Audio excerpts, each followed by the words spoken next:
এক মহিলার দেহ উদ্ধারের ঘটনায় ব্যাপক চাঞ্চল্য ছড়িয়েছে আলিপুরদুয়ার জেলার কালচিনি ব্লকের জয়গা এলাকায়। মৃত মহিলার নাম জাহেদা বিবি। তিনি পেশায় একজন সবজি বিক্রেতা।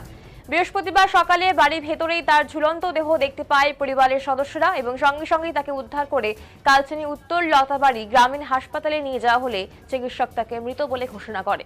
ঘটনার খবর পেয়ে কালচিনি থানা পুলিশ হাসপাতালে পৌঁছায় এবং মৃতদেহটি নিজেদের হেফাজতে নেয়।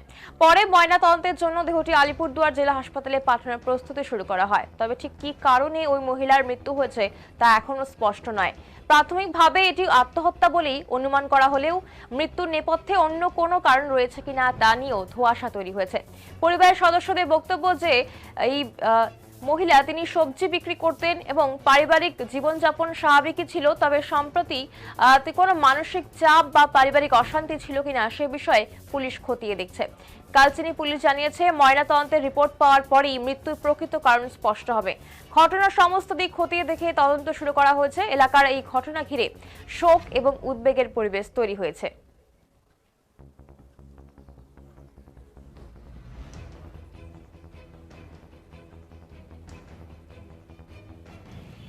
সার্টিফিকেট করতে লাগে একটু বলেন। ঘটনাটা তো এখন আমরা সঠিক বলতে পারতেছি না। আমরা হঠাৎ করে শুনলাম, শোনার পরে এই ঘটনা হলো। এখন তো এখানে এই অবধি এখানে আসছি, এখন বাড়িতে যেয়ে এটা যোগাযোগ করে আমরা বলতে পারবো, তার আগে কিছু বলতে পারবো না। কি নাম রয়েছে ওনার? জাহেদা বিবি, কোথায় বাড়ি? জায়গা। আচ্ছা, কতদিন আগে বিয়ে হয়েছে? এটা বিয়ে হওয়ার 3 বছর 4 বছর। 4 বছর হয়ে গেল। কোনো মেন্টালিটি কোনো না, কোনো প্রবলেম নেই। নিজে সবজির দোকান আছে, নিজে সবজির দোকান করেই খায়। সবজি দোকান করতো উনি? হ্যাঁ। আচ্ছা আচ্ছা, আজকে কি ঘুম থেকে উঠেছিল? ঘুম থেকে উঠছে, গোসল করছে, গোসল করার পরে 7টা 10-এ কাউকে চাবি দিছে। তারপরে চাবি দেওয়ার পরে বাড়িতে আইসে এই ঘটনাটা ঘটাইছে। তারপরে আপনারা কি হাসপাতালে নিয়ে আসছিলেন? ডাইরেক্ট পুলিশ এসছে, পুলিশে ইনকোয়ারি করলো, করার পরে বললো যে আপনি হসপিটালে নিয়ে যান, পোস্টমর্টম হবে। ওখান থেকে হসপিটাল থেকে এখানে পাঠাইলো।